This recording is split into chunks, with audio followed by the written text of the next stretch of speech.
السلام عليكم ورحمة الله وبركاته. مرحبا بكم في نشرة إخبارية جديدة. قالت وسائل الإعلام الإيطالية مساء اليوم الخميس أن يوفنتوس الإيطالي اقتحم سباق التعاقد مع الإسباني إسكو صانع ألعاب نادي ريال مدريد ومنتخب إسبانيا الوطني. وذكرت صحيفة توتو سبورت الإيطالية منذ قليل أن نادي يوفنتوس قرر مضايقة نظيره مانشستر سيتي الإنجليزي بطل إنجلترا المهتم جديا بضم صانع الألعاب الإسباني إسكو لصفوفه.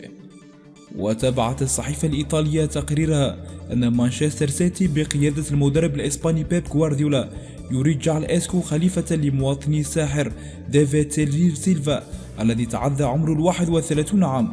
وأصبح مستقبل إسكو مع ريال مدريد شائكا خصوصا بعد تهميشه من قبل المدرب الأرجنتيني سانتياغو سولاري الذي تولى المسؤولية عقب إقالة الإسباني جوني لوبيتيغي. واستبعد سولاري إسكو من تشكيلة ريال مدريد في المباراة الأخيرة ضد روما بدوري أبطال أوروبا، حيث لم يتواجد حتى على دكة البدلاء، الأمر الذي وضع الغموض على مستقبل الفترة القادمة.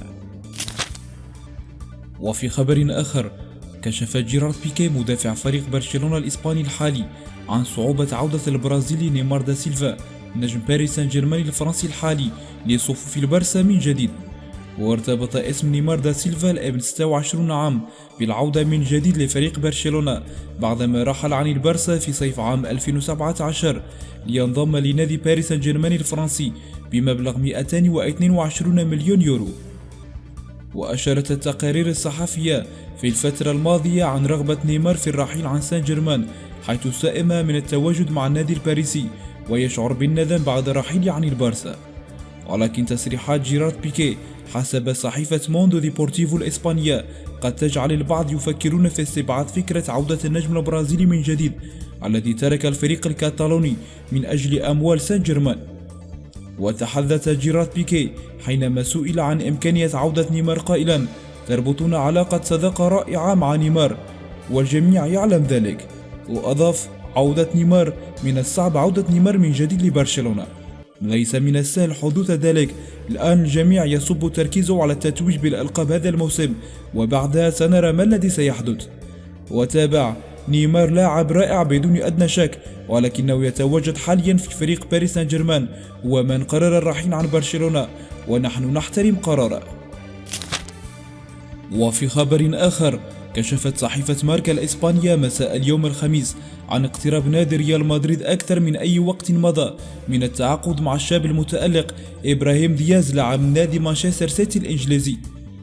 وأكدت الصحيفة الشهيرة عبر موقعها الإلكتروني الرسمي على أن اللاعب الإسباني الشاب إبراهيم دياز الذي يحمل أصول مغربية ويبلغ من العمر 19 عام سيكون صفقة نادي ريال مدريد في الميركاتو الصيفي المقبل.